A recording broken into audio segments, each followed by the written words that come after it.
جب مصر سے ابراہیم علیہ السلام واپس فلسطین تشریف لائے اور اسے اپنی دعوت کا مرکز بنایا، اور 80 سال کی عمر میں اللہ تعالیٰ نے سیدہ ہاجرہ رضی اللہ عنہا کے بطن سے آپ کو ایک بیٹا اسماعیل علیہ السلام عطا فرمایا، تو اللہ کے حکم سے آپ اپنی بیوی اور بیٹے کو ایک بے آب و گیاہ وادی میں ٹھہرا دیا۔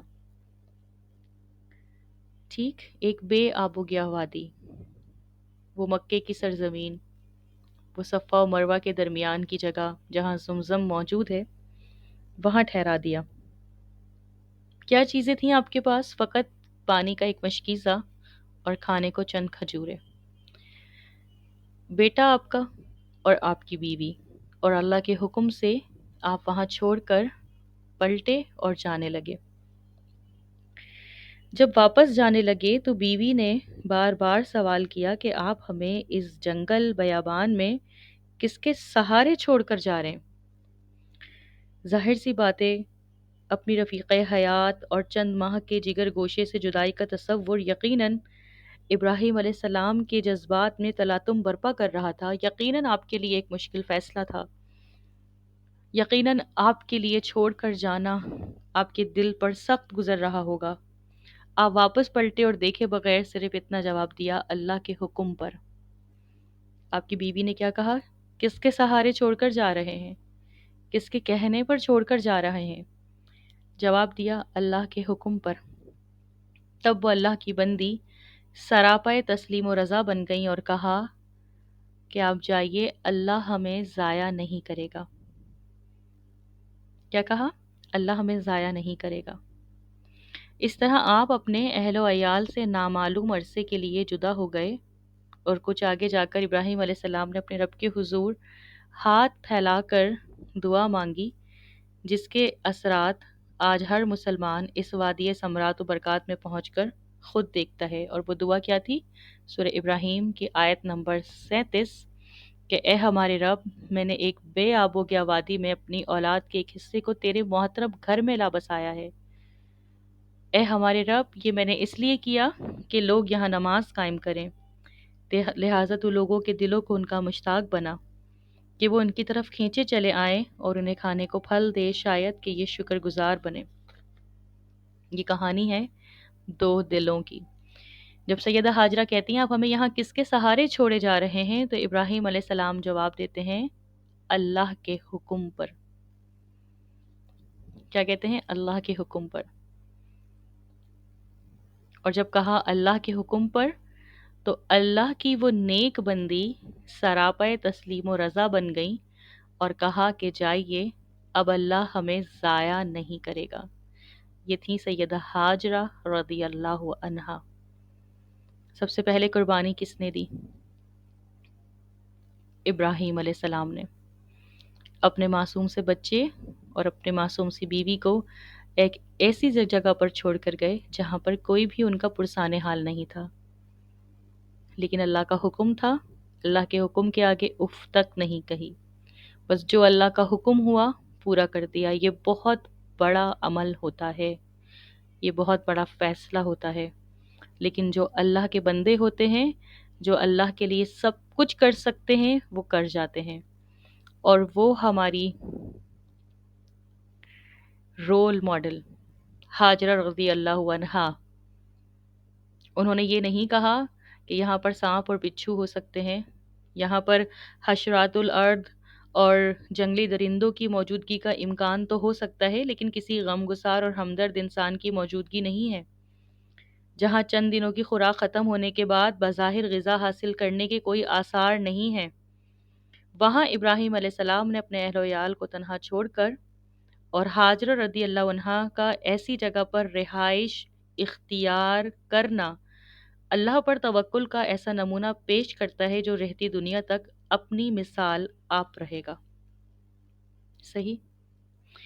اور سیدنا ابراہیم علیہ السلام کا اپنے اہل و عیال کو اس بے آباد ویرانے میں لے جا کر بسانا بارگاہ الہی میں اتنا پسند آیا کہ اللہ تعالیٰ نے قیامت تک کے لیے فیصلہ فرما دیا کہ جس شخص پر حج کی عبادت فرض ہو، وہ اسی طرح اپنے گھر سے بے گھر اور وطن سے بے وطن ہو، جس طرح میرا بندہ اپنے گھر سے بے گھر اور اپنے وطن سے بے وطن ہوا۔ اور پھر اس مقام پر پہنچے جہاں ایمان نے شکست دی مادیت پرستی کو، یقین نے شکست دی عقل پرستی کو، اطاعت الہی نے شکست دی اطاعت نفس کو، محبت الہی نے شکست دی محبت عیال کو۔ اور پھر جب ابراہیم علیہ السلام کچھ عرصے کے بعد خواب میں دیکھتے ہیں کہ وہ اپنے اکلوتے جوان بیٹے کو ذبح کر رہے ہیں، صحیح کیا حکم آتا ہے؟ کیونکہ انبیاء کے خواب سچے ہوتے ہیں، تو حکم آیا کہ اپنے اکلوتے بیٹے کو اللہ کے حکم سے ذبح کر رہے ہیں۔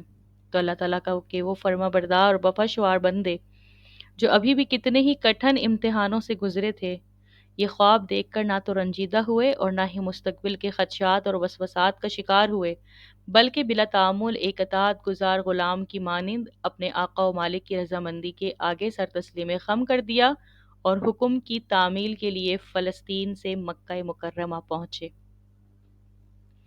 اور جب مکہ مکرمہ پہنچتے ہیں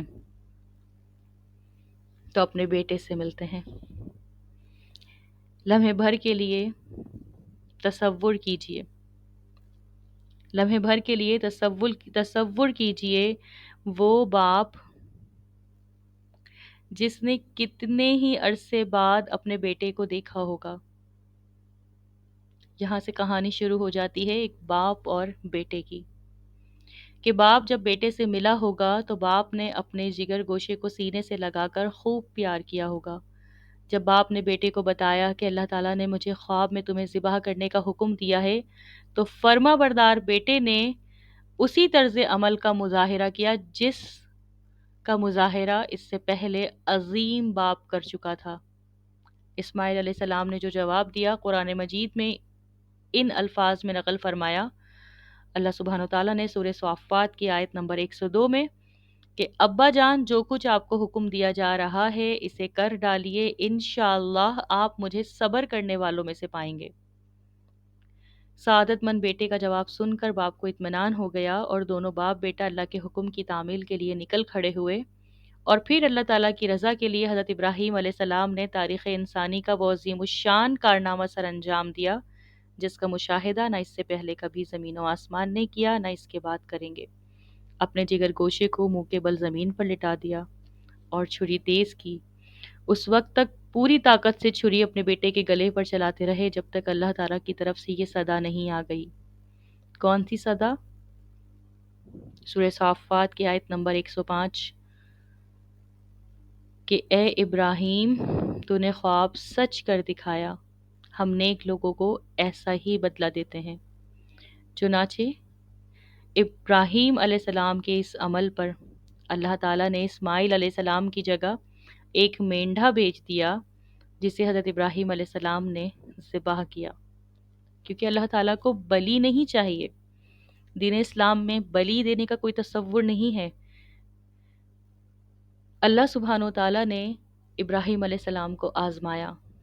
پہلے جب چھوٹے تھے باپ کے گھر میں سے نکالے گئے، باپ نے گھر سے نکال دیا، پھر سمجھدار ہوئے، انکار کر دیا اپنے قوم کے بتوں کا، تو قوم نے گھر سے باہر نکال دیا۔ آپ نے ہجرت کی، آپ آگے بڑھے، آپ کو آگ میں ڈالا گیا، اللہ تعالیٰ نے آگ کو گلزار بنایا۔ جب قوم نے نکالا اللہ نے آپ کی مدد کی، پھر اللہ نے آپ کو بڑھاپے میں اولاد دی، اللہ تعالیٰ نے پھر آزمایا، اپنی بہترین رفیق حیات کو تنہائی میں چھوڑا، اپنے چھوٹے سے بچے کو چھوڑ دیا، نہ ان کے پاس کچھ کھانے کے لیے، نہ ان کے پاس کچھ پینے کے لیے، نہ ان کا کوئی غم گسار، ایک ایسی جگہ جہاں کوئی نہیں تھا، کوئی دیکھنے والا نہیں تھا، اپنی فیملی کو وہاں پر چھوڑ کر آئے، اپنے بیٹے کو اپنی بیوی کو وہاں چھوڑ کر آئے اللہ پر بھروسہ کرتے ہوئے۔ اور پھر بھی قربانی ختم نہیں ہوئی، بلکہ حکم ہوا جاؤ اسی بیٹے کو جا کر ذبح کرو، جاؤ اس بیٹے کے پاس جسے چھوڑ کر آئے تھے ایک چھوٹی سی عمر میں، جو نہ کھا پی سکتا تھا خود سے، نہ کچھ کر سکتا تھا، وہ محتاج تھا اپنی ماں کا، وہ محتاج تھا اپنے باپ کا۔ جاؤ اور جا کر اسے ذبح کرو، اپنی ہی اولاد کو جا کے ذبح کرو۔ اور پھر وہ اللہ کے اس حکم پر پریشان نہیں ہوتے بلکہ اللہ کے اس حکم کو پورا کرنے کے لیے نکل کھڑے ہوتے ہیں۔ یقیناً جب اپنے بیٹے کو دیکھا ہوگا تو بڑا ہی پیار کیا ہوگا، چوما ہوگا اس کا ماتھا، اور جب اپنے بیٹے کو ذبح کرنے لگے ہوں گے تو ہاتھ باندھے ہوں گے، پیر باندھے ہوں گے، چہرہ اس طرف کیا ہوگا، چھری چلائی ہوگی۔ اللہ اکبر! یہ کہنا بڑا آسان ہے لیکن کرنا بہت زیادہ مشکل۔ اور وہ بیٹا، اس عظیم کا باپ کا عظیم بیٹا جس نے کہا کہ بابا جان آپ مجھے انشاءاللہ صابر پائیں گے، آپ مجھے انشاءاللہ صبر کرنے والوں میں سے پائیں گے۔ اللہ نے بس قربانی دیکھنا چاہی، اللہ نے صرف آزمایا، اللہ نے بلی یا قربانی نہیں لی، بلکہ اللہ تعالیٰ نے ایک مینڈے کو بھیج دیا جسے ابراہیم علیہ السلام نے ذبح کیا، کیونکہ اللہ ظالم نہیں ہے، اللہ بلی نہیں چاہتا۔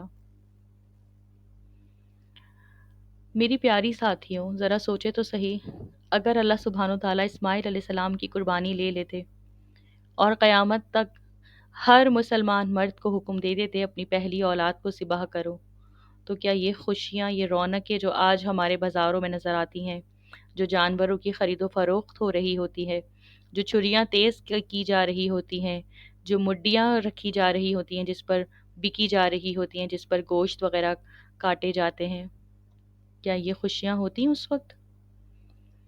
کیا آج ہمارا ایمان ابراہیم علیہ السلام کی طرح اتنا مضبوط ہے کہ ہم اپنے بچوں کے گلوں پر چھریاں پھیر سکیں، انہیں ذبح کر سکیں اللہ کے حکم کے لیے؟ آج تو باہر زیادہ دھوپ ہوتی ہے تو ہم اپنے بچوں کو مسجد نہیں بھیجتے۔ نہیں، میرا اور آپ کا ایمان اتنا مضبوط نہیں ہے۔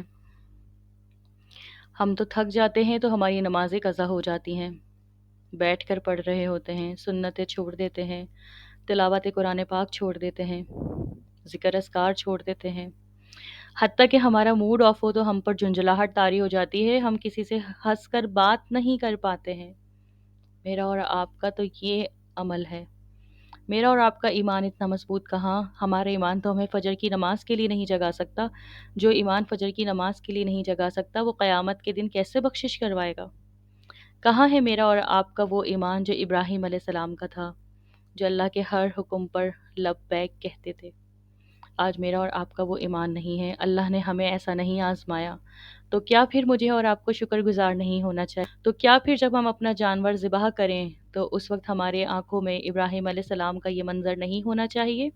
کیا میرے اور آپ کے بچوں کو ہماری تاریخ کا یہ اہم پہلو معلوم نہیں ہونا چاہیے؟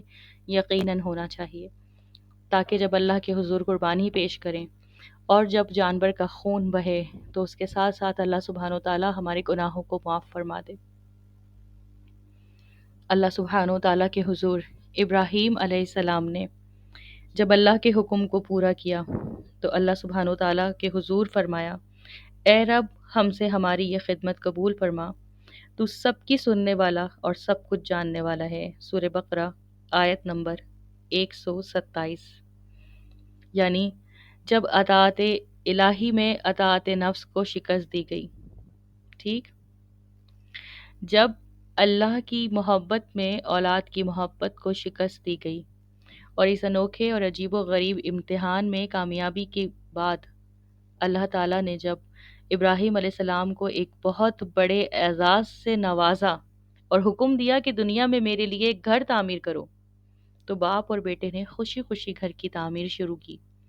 تعمیر کرتے کرتے جب حجر اسود کی جگہ پہنچے تو حضرت ابراہیم علیہ السلام نے حضرت اسماعیل علیہ السلام سے کہا کہ بیٹا کوئی اچھا سا پتھر ڈھونڈ کر لاؤ۔ جب اسماعیل علیہ السلام پتھر ڈھونڈ کر لائے تو دیکھا ابراہیم علیہ السلام نے کہ وہاں کوئی دوسرا پتھر لگا چکے ہیں۔ ابراہیم علیہ السلام سے اسماعیل علیہ السلام نے پوچھا یہ پتھر کہاں سے آیا؟ ابراہیم علیہ السلام نے فرمایا یہ پتھر اللہ کے حکم سے جبرائیل علیہ السلام لے کر آئے ہیں۔ رواہ ابن کثیر۔ اور یہ وہی پتھر ہے جسے حجر اسود کہا جاتا ہے اور طواف کے ہر چکر میں جس کا استلام کیا جاتا ہے، جس کے بارے میں ارشاد نبوی صلی اللہ علیہ وسلم ہے کہ حجر اسود جنت سے بھیجا ہوا پتھر ہے جو دودھ کی طرح سفید تھا لیکن لوگوں کے گناہوں نے اسے سیاہ کر دیا ہے۔ رواہ الترمذی۔ لہٰذا جب دیواریں کافی اونچی ہو گئیں تو اسماعیل علیہ السلام ایک پتھر اٹھا کر لائے جس پر کھڑے ہو کر ابراہیم علیہ السلام بیت اللہ شریف کی تعمیر کرتے رہے۔ یہ وہی پتھر ہے جسے مقام ابراہیم کہا جاتا ہے اور جس پر آپ کے قدموں کے نشان بھی موجود ہیں، اور ارشاد نبی صلی اللہ علیہ وسلم کے مطابق یہ پتھر بھی جنت سے بھیجا گیا ہے۔ رواہ ابن خزیمہ۔ لہٰذا خوش نصیب باپ اور بیٹا بیت اللہ شریف کی تعمیر کرتے رہے اور ساتھ ساتھ یہ دعا مانگتے رہے جو دعا سورہ بقرہ کی آیت نمبر 127 میں بتائی گئی ہے، ربنا تقبل منا انک انت السمیع العلیم، اے رب ہمارے ہم سے ہماری یہ خدمت قبول فرما، بے شک تو ہی سب کی سننے والا اور سب کچھ جاننے والا ہے۔ تو لہٰذا سورہ حج کی آیت نمبر 27 سے جو ہمیں پتہ چلتا ہے کہ اللہ سبحانہ و تعالیٰ نے ابراہیم علیہ السلام کو حکم دیا، جب بیت اللہ شریف کی تعمیر مکمل ہو گئی تو اللہ تعالیٰ کا حکم آیا ابراہیم علیہ السلام کے لیے سورہ حج کی آیت نمبر 27 میں، اے ابراہیم لوگوں میں حج کے لیے اعلان کر دو۔ ابراہیم علیہ السلام نے عرض کیا، اس بے آباد ویرانے سے باہر آبادیوں تک میری آواز کیسے پہنچے گی؟ اللہ تعالیٰ نے فرمایا، اعلان کرنا تمہارا کام ہے اور اسے لوگوں تک پہنچانا ہمارا کام۔ تو لہٰذا اللہ سبحانہ و تعالیٰ نے اس حکم کو ابراہیم علیہ السلام کے ذریعے عام کر دیا کہ لوگوں میں حج کے لیے اعلان کر دو۔ یہ تھی وہ داستان حج کا ایک پہلو جس میں دو دلوں کی قربانی، ایک میاں اور بیوی کی اور ایک باپ اور ایک بیٹے کی قربانی کا ذکر ہے۔ یقیناً اس میں اللہ کی محبت حاوی رہی اور باقی تمام محبتیں پیچھے ہو گئیں، اور حقیقت میں مومن بھی وہی ہے جو اللہ سے ہر اس چیز سے زیادہ محبت کرے جو چیز اسے محبوب ہے۔ بس اللہ سے دعا کرتے ہیں کہ اللہ سبحانہ و تعالیٰ مجھے اور آپ کو اللہ تعالیٰ سے ایسی محبت کرنے کی توفیق عطا فرما دے۔ اللہ سبحانہ و تعالیٰ مجھے اور آپ کو اس داستان حج میں ہمارے لیے نصیحت کے وہ اہم پہلو ہمیں سکھا دیں جس کے ذریعے ہم اللہ کو راضی کرنے والے بن جائیں، اللہ کو منانے والے بن جائیں، اور اللہ سبحانہ و تعالیٰ مجھے اور آپ کو اپنے گھر کی زیارت، اپنے گھر کا طواف، اپنے گھر کا حج کرنے کی سعادت نصیب فرما دیں، آمین۔ السلام علیکم ورحمۃ اللہ وبرکاتہ۔